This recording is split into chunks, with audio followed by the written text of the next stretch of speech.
Tak boleh kena anjit. Paparan malam ini, ragam dan cabaran yang ditempuh oleh anggota penguatkuasa di BKL. Saya tak tahu, kalau saya tahu saya pun tak mahu. Saya tak nak tengok dulu boleh. Dulu tak nak saya buat apa pun tak nak. Rezeki tapah di Sungai Rompin. Besar. Tapah. Keunikan kedai Katna RM1. Dalam kawasan kampung ni terdapat sebuah kedai yang menjual makanan dengan harga yang cukup murah, serendah RM1 saja.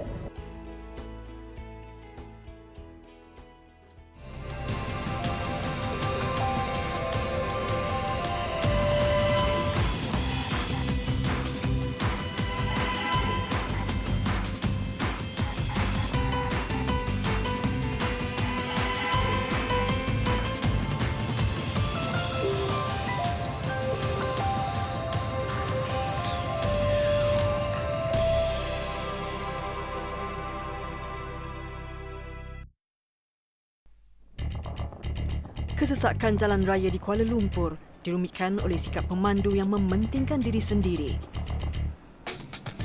Setiap hari, Warden Trafik Dewan Bandaraya Kuala Lumpur berhadapan dengan pelbagai sikap pemandu yang banyak ragamnya.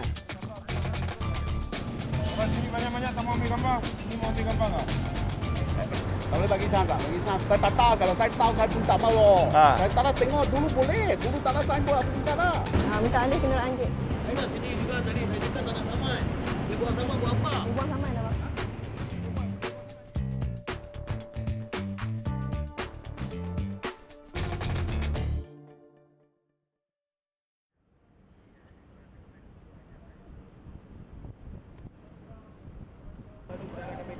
Hari ini, Warden Trafik Sarjan Muhammad Sani Muhammad Arif mengetuai operasi clamping atau mengunci tayar kenderaan di sekitar kawasan KLCC. Di dalam vannya, terdapat 10 pengapit yang sedia digunakan.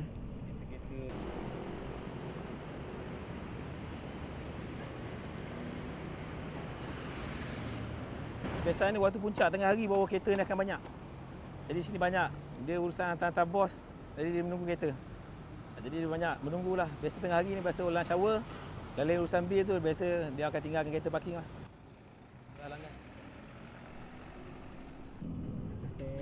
Kenderaan yang tiada pemandu akan dikunci serta-merta.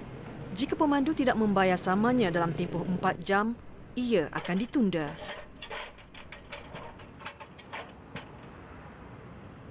Untuk tindakan penguasaan ni memang cabaran dia agak besar.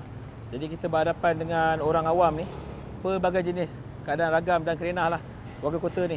Jadi cara kita menangani tu kita tak boleh campurkan dari segi emosi, masalah kerja keluarga tak boleh campur masa tindakan kita, penguasaan kita lah. Dah sama dah claim je? Tak, toilet tadi. Sebab hari ni kita operasi clamping. Memang kita tindakan lah. Tak, pergi toilet je tadi betul bang. Tangan basah hari ni. Toilet buat apa bang? Hari ni kita Takkan, operasi claim lah. Dah claim dah? Bukan nak claim. Kita dah claim dah. Habis macam mana?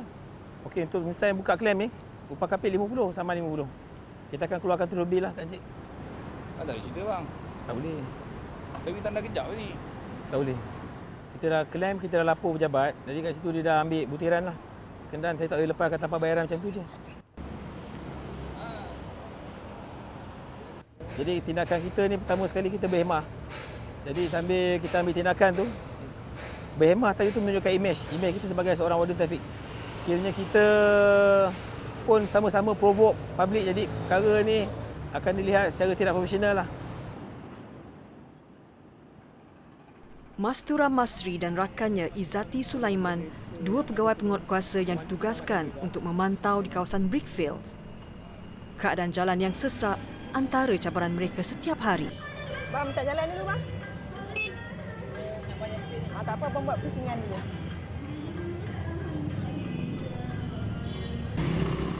Dalam sehari, Mastura menulis hampir 50 saman. Pelbagai kata-kata kesat dilemparkan kepadanya, namun pengalaman 7 tahun menjadikan dia alah bisa tegal biasa. Masa mula-mula bertugas, keluar kawasan, tengok macam nervous lah. Nak berhadapan dengan orang awam kan. Tapi bila dah kerja, situasi tu mula-mula memang kena lah. Maki hamun semua tu, lama-lama dah biasa lah. Tetap juga jalankan tugas. Saman dah. Mana saman? Dah buang. Oh, dah buang dah. Minta alih kenderaan, cik. Belum bayar lagi sama keluar tu. Minta alih kenderaan, cik. Saya dah sini juga tadi. Saya cakap tak nak saman. Dia buang saman buat apa? Dia buang saman lah, bang. Saya buang saman. Tapi tak kisah. Saman tu kalau ada orang marah ke layan je. Jangan melawan. Kalau dia maki pun kita hadap je. Sebab kerja kita kan. Tidak dinafikan, ada kalanya Mastura berasa simpati dengan mereka yang menerima saman. Namun tugas dan tanggungjawab perlu diutamakan.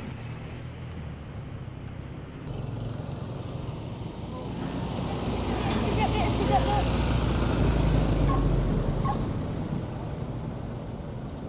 Dia dari jauh dah panggil saya tapi memang keadaan dah sesak sangat. Saya terpaksa keluarkan saman juga.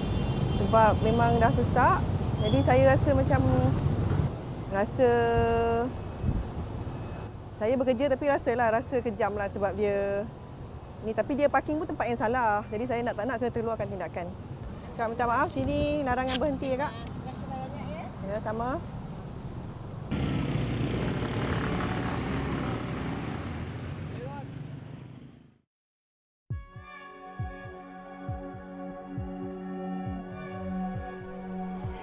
Pagi ini, Inspektor Penguatkuasa Gunasegaran DAS mengetuai rondaan di sekitar Kuala Lumpur.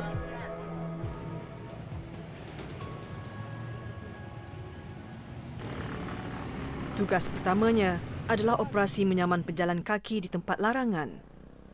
Walaupun telah disediakan kemudahan jejantas, ada juga warga kota yang tetap berdegil memilih untuk melintas.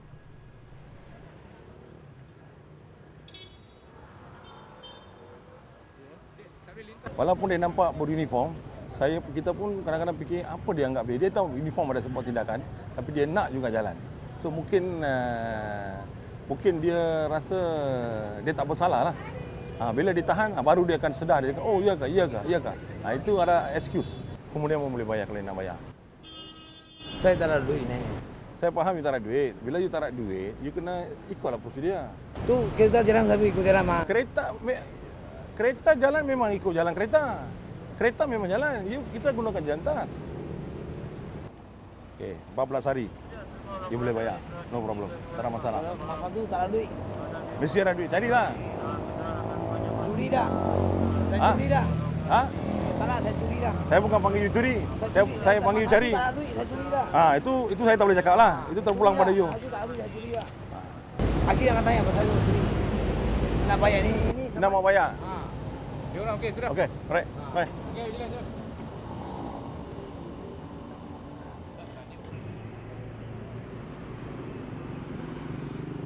Jadi untuk petugas kita memang petugas order trafik memang dibekalkan lah peralatan untuk cegah kasaran ni lah, untuk pertahankan diri. Jadi kita dibekalkan satu unit paper spray dan juga gari lah untuk posisi tangkapan. Jadi bila berlaku perkara tersebut, kita keluarkan gari, kita tunjuk dia dah faham dah. Dataran Merdeka antara lokasi zon tunda yang biasanya menjadi tempat tumpuan utama penguatkuasa di BKL menjalankan operasi. Roger, Assalamualaikum, selamat pagi Cik. Saya berada di lokasi hadapan Negro Bank yang mana ada sebuah kenderaan Proton Saga menghalang gerakan kenderaan keluar. Kru kren tunda biasanya akan meminta pemandu untuk mengalihkan kenderaan sebelum mengambil tindakan menunda kereta. Ya, kita dah halau. Tapi kenderaan ni masih ada kat sini. Mana owner dia tak ada lah, tak tahu owner dia pergi mana. Jadi tindakan kita menunda lah. Gambar kenderaan akan diambil bagi membuktikan tiada kerosakan berlaku disebabkan kerja-kerja penundaan. Jadi satu kereta tu boleh ditarik dalam berapa minit tu? Kita tak sampai 5 minit kita buat. Butiran kenderaan yang ditarik akan dimaklumkan kepada pihak polis supaya pemilik kenderaan akan mengetahui status kereta mereka apabila membuat laporan polis. Saman kita tengok kesalahan. Ada saman macam kita cas 16 braket 1, halangan tak berpatutan. Saman dia 1.5. Kemudian upah tunda 100. Upah simpan 100 tapi terlepas 24 jam. Kalau hari ni dia ambil, dia cuma bayar 250 lah.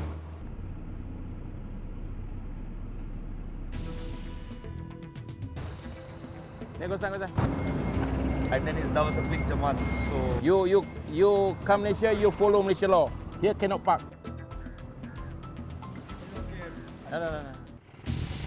Kereta yang ditunda akan dibawa balik ke depo di Sentul. Setiap hari, hampir 25 kereta ditunda. Namun pada hari yang sibuk, boleh mencapai sehingga 60 buah kenderaan yang ditunda.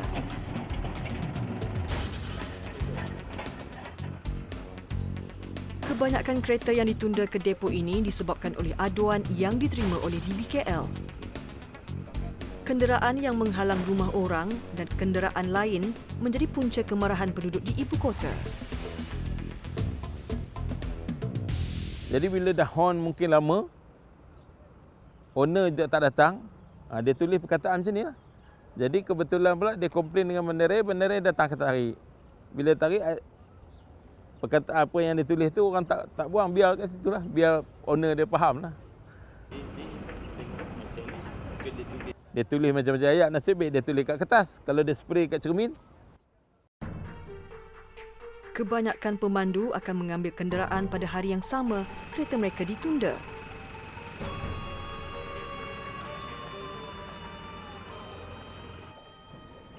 Mereka perlu membayar saman dan menunjukkan bukti sebagai pemilik kenderaan.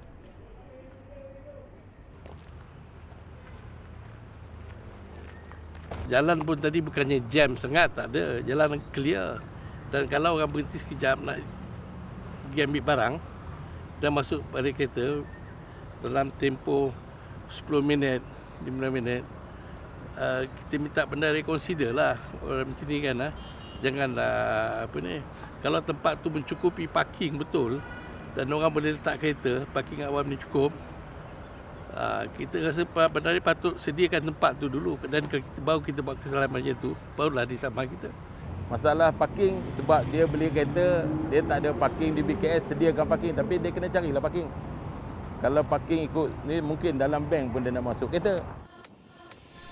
Hampir 3.1 juta kenderaan yang memasuki Kuala Lumpur pada setiap hari bekerja menyumbang kepada kesesakan jalan raya. Pada 2016, lebih 1.5 juta notis kesalahan trafik dikeluarkan oleh penguatkuasa DBKL dan jumlah ini menunjukkan peningkatan setiap tahun. Sikap pemandu juga menyumbang kepada kesesakan lalu lintas di Bandaraya Kuala Lumpur.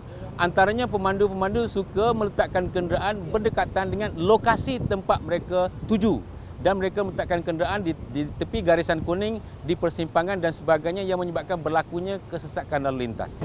Tengok gangguan flow tau. Tak, sebenarnya dia tak patut tau. Di sini. Jadi sekarang kalau kereta ni okey, flow ni lancar tau. Tengok. Pesalah-pesalah ini biasanya tidak berpuas hati dan mereka mengatakan tindakan mereka hanya meletakkan kenderaan hanya sekejap ataupun mereka tidak menghalang kenderaan-kenderaan lain. Sebenarnya perbuatan mereka telah menyusahkan majoriti pengguna jalan raya di Kuala Lumpur. Hampir 87,000 pesalah juga diambil tindakan mahkamah pada tahun lalu.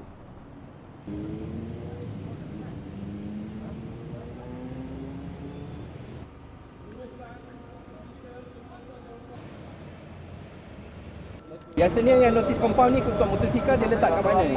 Letak kat raga, tak pada selit ataupun kalau ada dia punya barang kat dalam ni boleh dia supaya dia tak angin kan sebab motosikal kan kita selit je.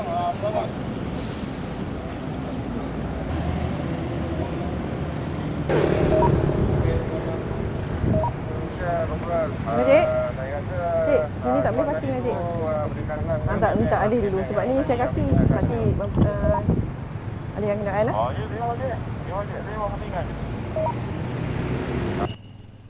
Ketika penggambaran, kami menyaksikan banyak pesalah mengendahkan saman yang dikeluarkan oleh warden trafik.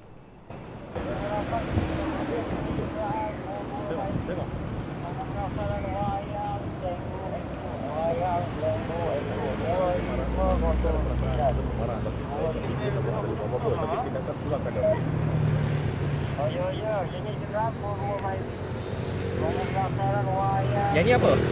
Ini saman ni. Tadi saya keluarkan saman dekat satu kenderaan motosikal tadi. Mungkin dia memang marah lah ni. Sebab saya saman dia memang marah. Saya rasa marah juga tapi saya menjalankan tugas. Jadi saya terpaksa, dia dah memang buat kesalahan. Pesalah yang membuang saman tidak boleh lari daripada tindakan susulan. Malah tindakan akan dipercepatkan untuk ditarik ke mahkamah.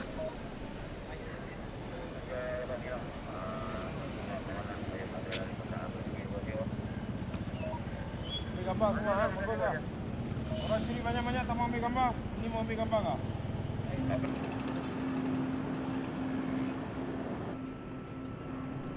Selesai tugas hari ini, Sarjan Sani pulang ke rumah. Waktu untuk melupakan segala tekanan setelah seharian berhadapan dengan ragam pemandu di ibu kota. Isterinya, Suharniza Zulkifli, juga seorang penguatkuasa di BKL, amat memahami tekanan kerja yang dihadapi suaminya. Suharniza dan Sani, mereka bertemu sebelum menyertai jabatan penguatkuasaan di BKL dan kini mempunyai 7 orang anak. Saya dah memahami tugasan dia, jadi tak ada rasa curiga ke apa yang tak puas hati tu tak adalah. Cuma bahaya tu, penat dia tu kita faham lah, sedia maklum lah sebab sama-sama jabatan kan. Dah faham lah tugasan. Biasanya Sarjan Sani menulis 50 saman sehari dan setakat ini rekodnya ialah 500 saman yang dicatatkan dalam masa sehari. Tugas sebagai penguatkuasa ini seringkali juga dia menerima ugutan. Kadang-kadang faktor-faktor seperti ugutan mana agak-agak membahaya pada keselamatan saya dan keluarga ni. Jadi saya memandang perkara tu agak serius lah. Jadi saya cuba kesanlah impak apa yang akan berlaku lah. Cuma baju dia je sebab warna dia biru muda. Saya ni gosok baju siapa ni? Oh, ni baju isteri. Biasanya siapa yang gosok baju ni? Tengok yang mana dululah. Jadi saling-saling bantu-bantulah kalau macam dia menguruskan anak. Jadi saya bantulah yang mana saya boleh bantu. Jadi tak adalah semua perkara dia buat kan. Jaga segi basuhan. Saya ni tak ada masalah.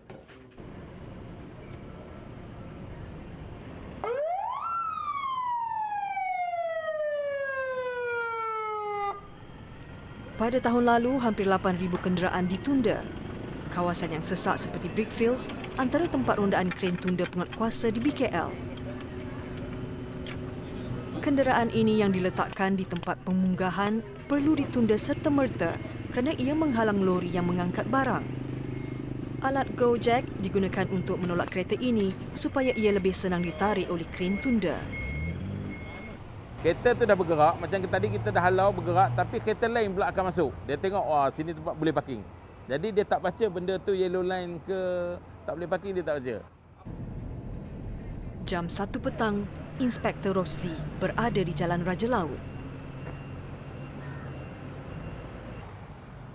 Ni kosan. And then it's Dawat Tabligh Jamaat. So You come Malaysia, you follow Malaysia law. Here cannot park. this is okay. No. Then I'm so sorry, bro. You go my office. Upstairs. There's Sentul, IPD, police. You go. River.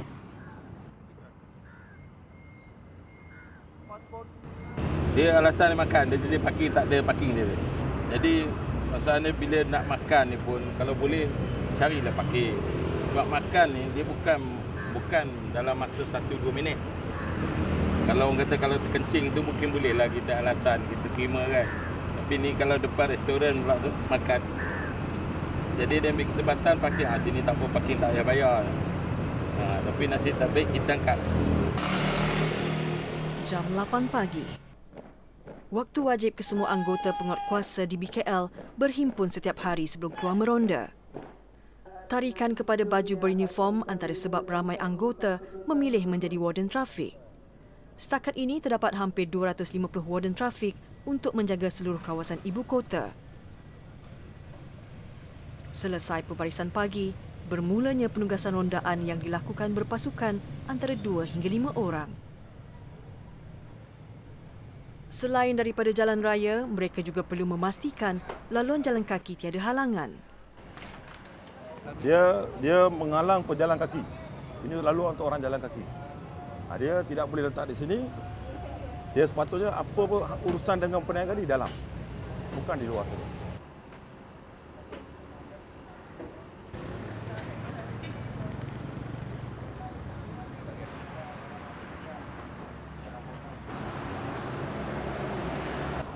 Ni ya, ni saman. Nanti pergi bayar saman. Nanti lagi sekali you buat lagi kita angkat sita. Angkut. Janganlah orang mau jalan-jalan tak boleh, susah. Okey, you tahulah prosedur tahu Warden trafik di BKL juga mempunyai kuasa menjalankan operasi menyaman kenderaan yang membuat kesalahan memandu seperti membuat pusingan U di tempat yang tidak dibenarkan. Okey. So you bawa taksi tahu kan tak boleh buat U-turn? Tahu. Abang bawa taksi kan? Hari ini baru start lah, saya tak tahu loh. Saya tak tahu loh. Kalau saya tahu saya pun tak mau pusing apa saya. Saya tak boleh bagi chance. Saya tak tahu. Kalau saya tahu saya pun tak mau loh. Saya tak nak tengok dulu boleh. Dulu tak ada saya buat apa pun tak ada. Dululah. Itu dulu. Itu pasal kita kena faham hari-hari ya, masa ke masa ubah. Sistem ubah. Tegas dalam menjalankan tugas namun masih menggunakan budi bicara apabila mengambil tindakan.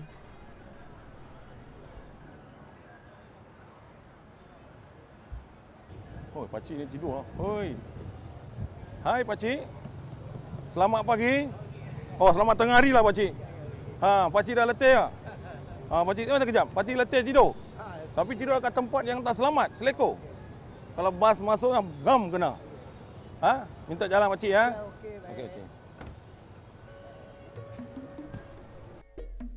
Tiada pilih kasih semasa menjalankan tugas.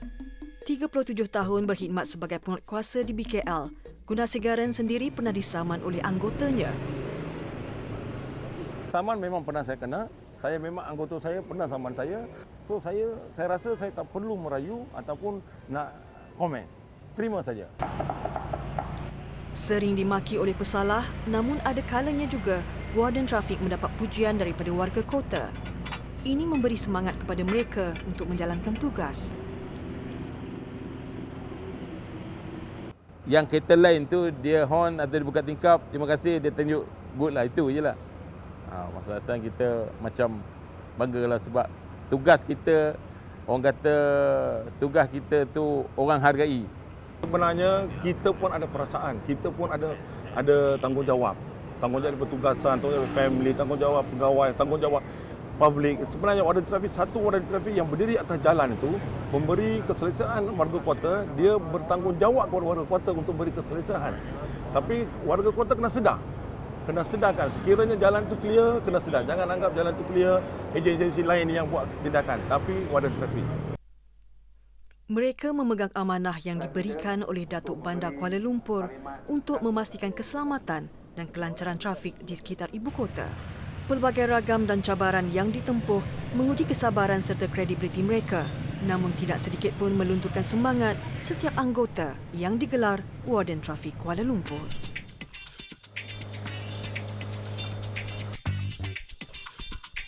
Besar. Tapa. Cantik pada. Sungai Rompin. Tempat permainan Rosli anak Roslan, antara masyarakat orang asli yang mencari rezeki di sini. Buruan utama mereka ialah ikan tapah. Tapa. Tiga ekor.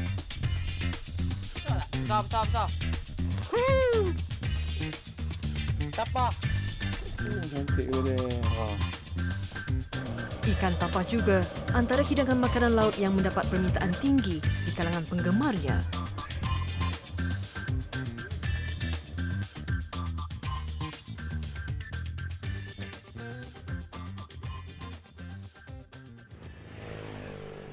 Kedai, perkampungan orang asli yang terletak di antara Pekan Kuala Rompin dan Bandar Muazzam Shah di Pahang. Di sini jugalah mengalirnya Sungai Rompin yang kaya dengan pelbagai jenis hidupan airnya. Terdapat lebih 100 buah keluarga orang asli daripada suku Jakun yang mendiami kampung ini. Mereka menjadikan pertanian sebagai aktiviti utama ekonomi mereka. Selain bertani, masyarakat orang asli di sini juga turun ke Sungai Rompin untuk mendapatkan rezeki sampingan. Jadi kalau selalunya kalau nak ada tapah ni kena tunggu hujan lebat dulu baru ada tapah Tunggu hujan lebat baru ada tapah. Tidak tak ada. Tengok cuaca lah. Jadi kalau tak ada hujan macam mana? Tak ada hujan tak dapat lah. Tak dapat ikan tapah? Tak dapat ikan tapah. Oh, jadi kena tunggu musim hujan baru ada tapah. Rosli anak Roslan atau lebih dikenali dengan panggilan pendek oleh rakan-rakannya antara remaja orang asli yang sering turun ke Sungai Rompin bagi menangkap tapah. Dia mempelajari cara menangkap tapah daripada ayah dan bapa saudaranya. Kebiasaannya, dia akan turun ke sungai pada waktu petang dengan ditemani kawannya Hisham dan Ali. Ketiga-tiga mereka telah bersahabat sejak kecil dan sering dilihat bersama ketika melakukan pelbagai aktiviti.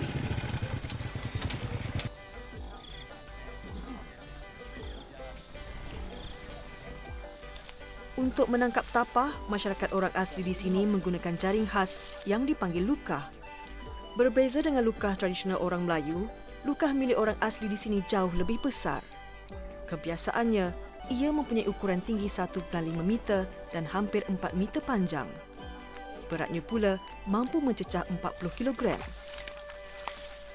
Lukah kemudiannya akan diletakkan di sungai dan mampu bertahan beberapa tahun. Selain hidupan air bernilai tinggi, Sungai Rompin ini turut dihuni haiwan berbahaya iaitu buaya. Bagaimanapun, ia bukan halangan untuk mereka keluar mencari rezeki di situ. Sungai Rompin menjanjikan pelbagai bentuk rezeki buat mereka. Selain ikan, sungai ini juga masih kaya dengan udang galah. Ui. Namun bagi Pendek dan rakan-rakannya, buruan utama mereka di sungai ini adalah ikan tapah. Ia berikutan harga dan permintaannya yang amat tinggi. Bagi tujuan itu, mereka telah memasang 7 buah lukah di sepanjang sungai ini. Setiap hari, mereka akan turun ke sungai untuk memeriksa lukah berkenaan.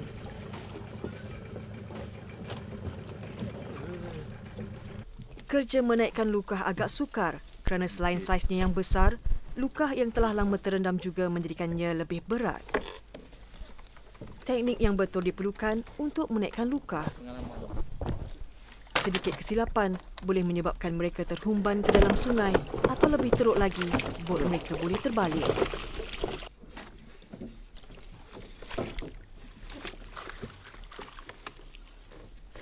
Tidak semua lukah yang dipasang menjanjikan tangkapan seperti yang diharapkan. Namun ada ketika nasib menyebelahi mereka. Ikan tapah yang diharapkan pasti akan menyinggah. Lampung Jawa tu. Dia besar ni, Lais? Ada lagi yang paling besar. Ada lagi? Ada lagi yang paling besar. Paling besar yang itu hari 15 kilo je. 15 kilo? Berapa harga tu kalau jual tu? Tengoklah, kadang-kadang tu tengok toke. Kadang-kadang yang toke ni datang 45, yang ni datang 48. Tengok siapa mahal lah. Bagi Ali dan Pendek, mereka tidak pernah kecewa dengan apa yang diperolehi. Mereka sentiasa yakin rezeki itu tetap ada, cuma menanti masa sahaja. Tapi yang ni kalau dapat tadi kecil. Ya. Ini semua besar. Okey. Sekejap kita nak tengok Pendek joget.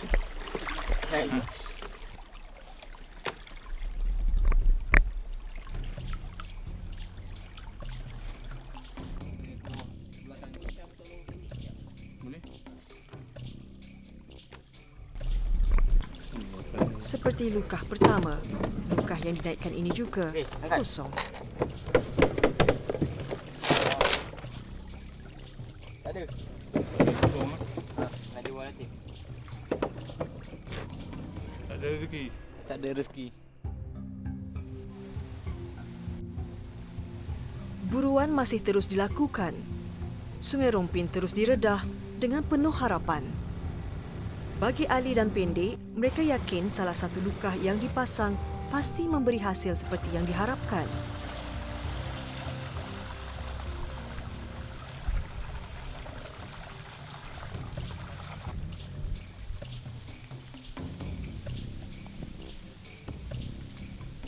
Sebaik sampai ke lokasi, lukah dinaikkan Pendek perlahan-lahan.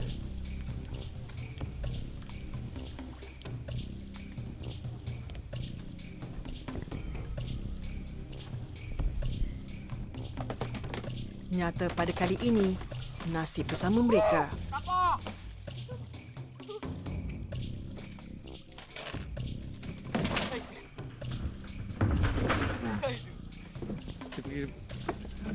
Ikan tapah yang diharapkan telah memasuki luka berkenaan. Oh, tapah. Berapa ekor ah? Tiga ekor. Besar tak? Besar. Berapa kilo tu? Setengah kilo ada sekilo juga ada. Oh, tu tapah tu. Ha. Pintu luka pada bahagian yang mengandungi ikan akan Dia punya dibuka. pintu. Dia punya pintu. Senang kita buat satu pintu dekat sini, senang nak ambil ikan. Mereka kemudiannya menggunakan sauk bagi membawa ikan berkenaan keluar.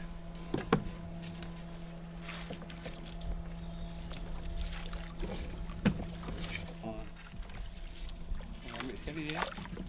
Tak boleh 3 kali.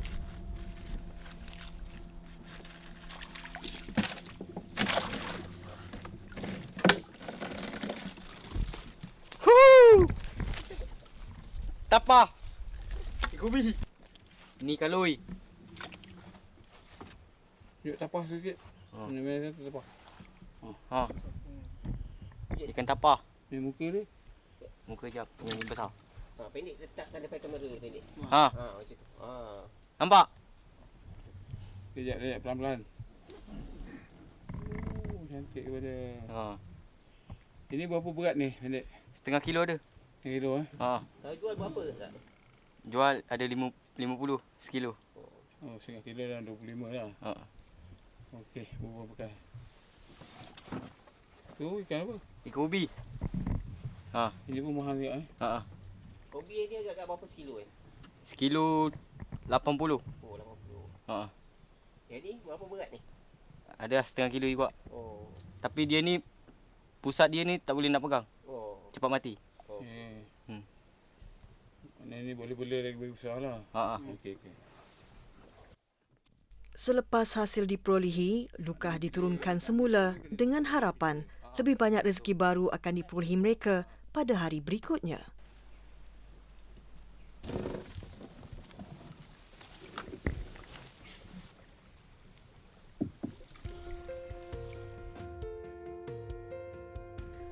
Kebiasaannya ikan tapah yang diperolehi akan dijual mereka ke restoran yang banyak terdapat di sepanjang Jalan Muazzam Shah Rumpin. Kamera lah. Okey, tadi saya call mau jual ikan. Yalah, buat imam belakang.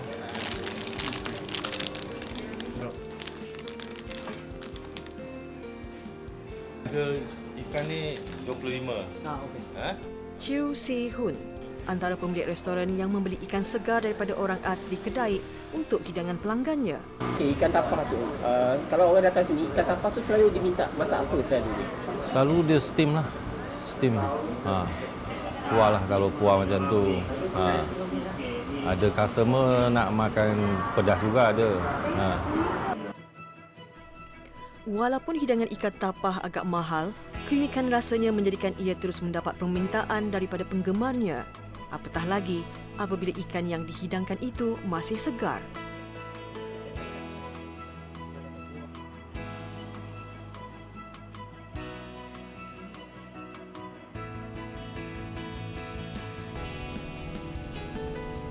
Bagi Ali dan Pendek, Sungai Rompin adalah sebahagian daripada hidup mereka. Walaupun terpaksa memerah keringat di bawah terik matahari, rezeki mereka ada di situ. Bak kata pepatah, di mana ada kemahuan, di situ ada jalan. Apa yang penting adalah kesabaran dan usaha mereka untuk mendapatkannya.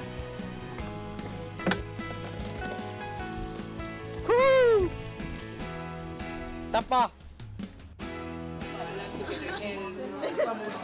Dalam kawasan kampung ni terdapat sebuah kedai yang menjual makanan dengan harga yang cukup murah, serendah RM1 saja.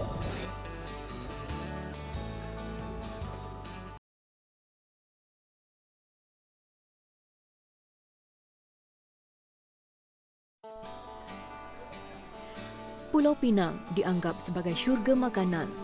Sama ada di bandar maupun di kawasan kampung, terdapat pelbagai pilihan hidangan yang mampu menggamit selera orang ramai.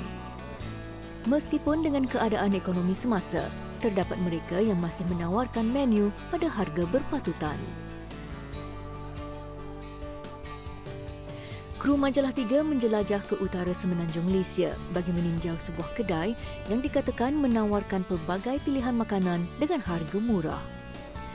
Berdekatan dengan Taman Negeri Hutan Lipur, Bukit Pancur, kami melalui kawasan ladang getah dan kelapa sawit untuk menuju ke destinasi pilihan. Saya sekarang berada di Kampung Sungai Buaya, Nibong Tebal, Pulau Pinang. Kerana saya dimaklumkan dalam kawasan kampung ini terdapat sebuah kedai yang menjual makanan dengan harga yang cukup murah, serendah RM1 saja. Kalau di Kuala Lumpur saya rasa saya tak pernah jumpa lagi kedai yang jual serendah seperti ini. Jadi pada hari ini saya nak tengok apa makanan yang dijual serendah RM1 dan bagaimana pemiliknya mendapat untung.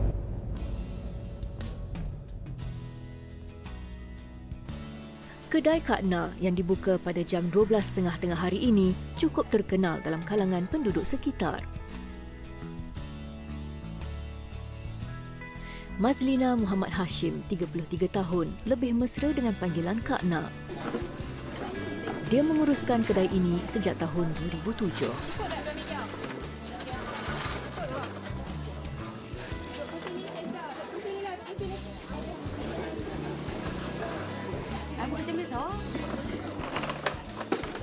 Asal usul kedai ni bermula daripada ibu bapa saya. Mak saya mula berniaga tahun 1974 dengan harga serendah 50 sen laksa, air kacang ABC 50 sen juga. Lepas tu Kak Na berhenti kerja operator. Kak Na sambung perniagaan mak Kak Na hampir 10 tahun. Kini menawarkan lebih 10 hidangan, Kak Na perlu menaikkan harga mengikut keadaan ekonomi semasa. Pun begitu, ramai yang beranggapan harga yang ditawarkan iaitu serendah RM1 cukup murah.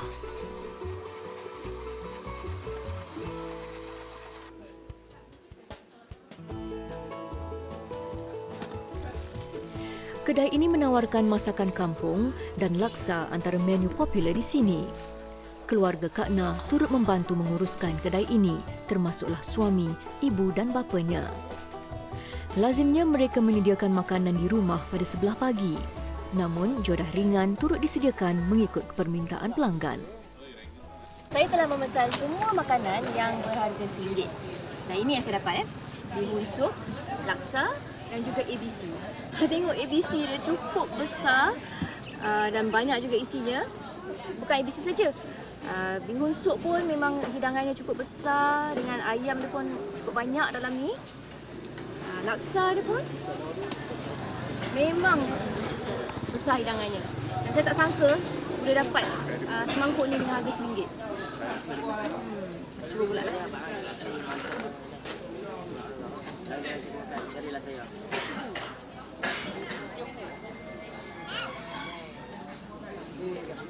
Rasa dia macam asli sangat.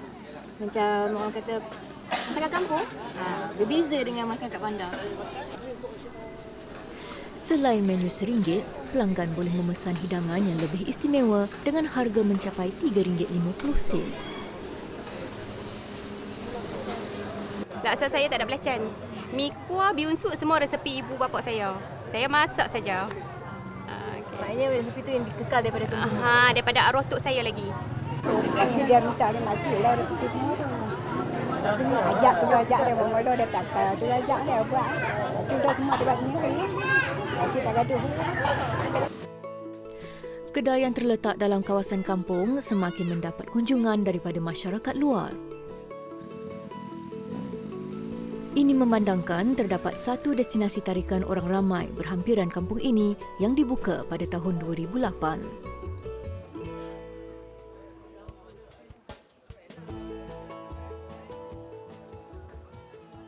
Semua berniaga dulu, Taman Hutan Lipur Negeri Bukit Pancur tu tak ada lagi tau. Start ada Hutan Lipur tu, orang duk pi mandi, duk pi pengantin-pengantin duk pi buat photoshoot kan apa semua. Balik depa singgah.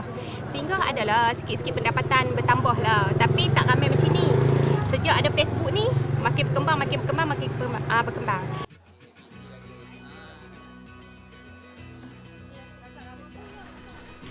Syamsuddin Zakaria menetap di Kuala Lumpur dan sering pulang ke kampung halaman apabila ada kelapangan waktu. Bersama keluarga besarnya, hari ini mereka memilih untuk berkunjung ke kedai Kak Na bagi makan tengah hari. Setiap kali saya balik ke sini, kampung sini, memang saya datang sini makan tengah hari. Saya memang bawa saya punya family, anak, menantu, cucu. Setiap kali saya balik datang sini. Sini pendapatan tak tetap, memang dengan harga ni sesuai lah. Kak Na, ibu kepada 2 cahaya mata, cukup mesra melayan pelanggan yang datang. Cabai mau lebih. Cabai sedap. Okey. Kak nak bubur. Extra cabai ya? Extra cabai. Meskipun menawarkan harga yang rendah, Kak Na masih mampu mengaut sedikit keuntungan. Yang bagi semangat yang pertama, ibu bapa saya, suami saya. Masalah tu menengok ni biasalah, dah naik dah turun. Sedih tu. Tak payah duk abang lah. Dia orang bagi semangat sampai sekarang. Saya menengok apa boleh. Best lah. Tengoklah customer macam mana kan. Banyak regular customer datang. Saya puas hati lah bila orang makan. Orang yang sama datang balik. Lepas tu bawa kawan-kawan, saya puas hati. Kak Na menyimpan hajat untuk membuka cawangan di pekan berdekatan pada masa hadapan. Ini agar lebih ramai pelanggan dapat menikmati hidangan kampung yang enak pada harga berpatutan. Melihat pada usaha kerasnya, tidak hairanlah dia boleh mencapai impian itu dalam masa terdekat.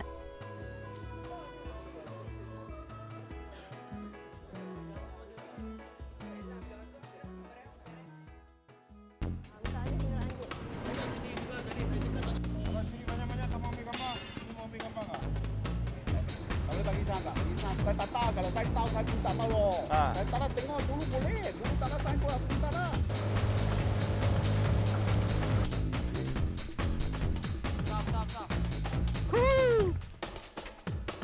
Stop.